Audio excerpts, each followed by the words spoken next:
Good morning po sa inyong lahat. So, hindi tayo nanisid ngayon. Ang gagawin natin, titingnan natin yung mga naipon kong sa paninisid ng mga coins, gold at saka silver. So, ito yung mga naipon ko ngayon. Sa paninisid siguro mga 4 days ko lang ito siyang naipon. Ito na yung mga nakuha natin ngayon sa paninisid. Atin ang titingnan kung ano mga nating nakuha. Mga silver, unahin ko muna yung silver. Silver na bracelet, singsing. Yan po ay lahat nakuha sa ilog. Mga sisid lang po lahat ito. Tsaka silver na mga scrap, ipunin natin. Ito po yung mga silver lahat. Ito, tapos ito itinunaw ko, silver din. Tsaka ito yung pardibleng silver. Ito siya. Yan ang sinaunang silver na pardible. Tsaka singsing. Sinauna may pearl yata ay yung pinakang design nya. Tsaka stainless na heart. Ito. Tsaka silver na scrap. Ganyan po ang kulay pagka nakukuha sa ilalim ng tubig, may itim talaga. Tsaka ito mga silver na botonis, kaso scrap. Tsaka isang medal, hindi ko alam kung ano medal, hindi naman siya carnival medal. Basta yan medal. Siguro kung tutusin, parang silaki ng 5 piso. Tsaka ito yung mga silver coin. Ito nasaan pa yung iba, hanapin natin. Ito mga silver coin. Ito siya. Ang date na itong isa kaso medyo malabo na, pero ako kita ko pa ba, ako kayo makita nyo pa. 1908, tapos 1945, 1944, 1938, at saka sa medyo tanas. Yan mga silver lahat yan. Tsaka ito hikaw na silver, tsaka singsing na silver. Ito lahat yung mga silver. Ipunin natin yung silver. Asan pa ba? Wala na, siguro ito yung silver. Ito lahat yung silver. Yan, ganyan kadami yung mga nakukuha namin sa paninisid. Yan lahat kuha yan sa paninisid. Siguro yung silver ganyan kadami, kulang halos nakalagay sa palad. Hindi ko pa alam kung ilan ang timbang yan. Ito na muna yan. Tapos ito yung mga Isabel. Yan, Isabel na coins. Ipunin natin yung mga Isabel. Ito pa Isabel. Tapos ito Isabel. So karamihan nakuha kasi mga Isabel sa ilog. Kaya tinawag siyang common, maramihan kasi kumakuha. Ang date niya ay 1855.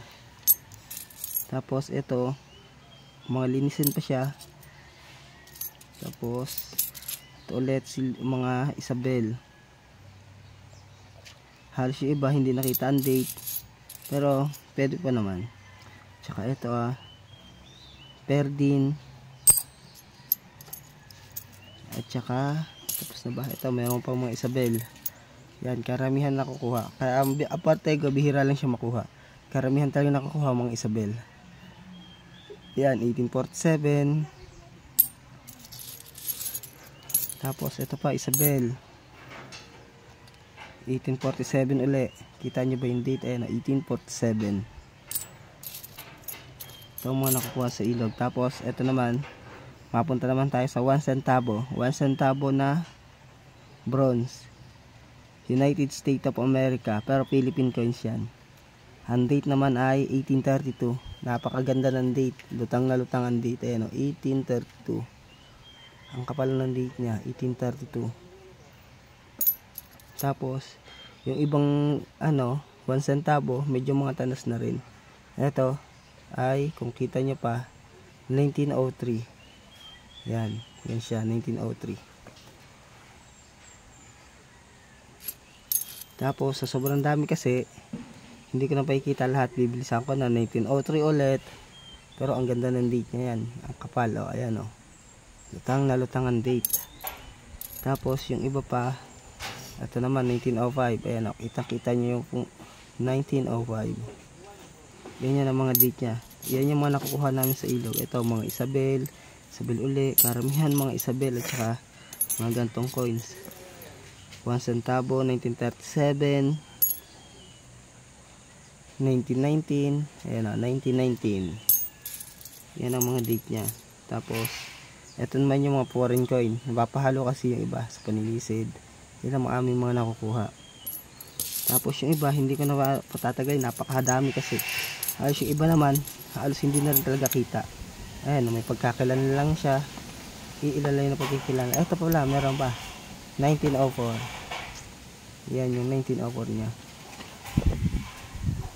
Tapos ito pa, tapos mga medal, Casino Pilipino, token. Tapos ito medal, hindi ko alam kung ano medal to. Yan yung mga medal na yun. Tapos ito pa. Yan, tapos yung sa Boy Scout. Pero mga vintage na tong sa Boy Scout nito. Ito talaga nakukuha sa ilalim ng tubig, mga kahalo ng bakal, mga portego, tsaka ng mga gold, silver, nakukuha yan sa ilalim ng tubig. Tapos ito mga crucifix. Yan, ganyan. Mga parang agima to, pangontra, basta yun. Yan siya. Tapos ito pa yung iba, nadamihan ko na kasi medyo matagal pagka patatagalin pa natin. Ito yung iba, yung mga coins. Konting linis lang niya, malilinis pa yan, makikita pala mga details niyan kasi hindi ko pa talaga siya nalilinis. Yan pa rin ang itsura niya. Ito may mga silver pa maliliit. Tapos ito mga foreign coin. Yan. Tapos ito pa yung mga bartering. Tapos basta kung ano nung medal to. Yan mga nakahalo na lang kung anong abubot na nakukuha sa tubig. Yan.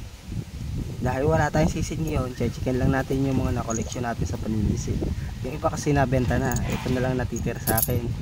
Tapos ito isang singsing na 10 carats, standard 10 carats siya. Yan.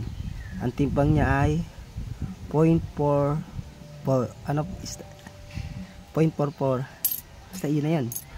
Basta mahigit 4 na gramo. Tapos ito naman 3 grams. Ginto siya kaso pinatunaw ko na sa alahero. Ang karat niya ay 10 karat din. So ayan na lahat yung aming naipon sa paninisid. Kasi karamihan na ibenta na namin sa mga collector din.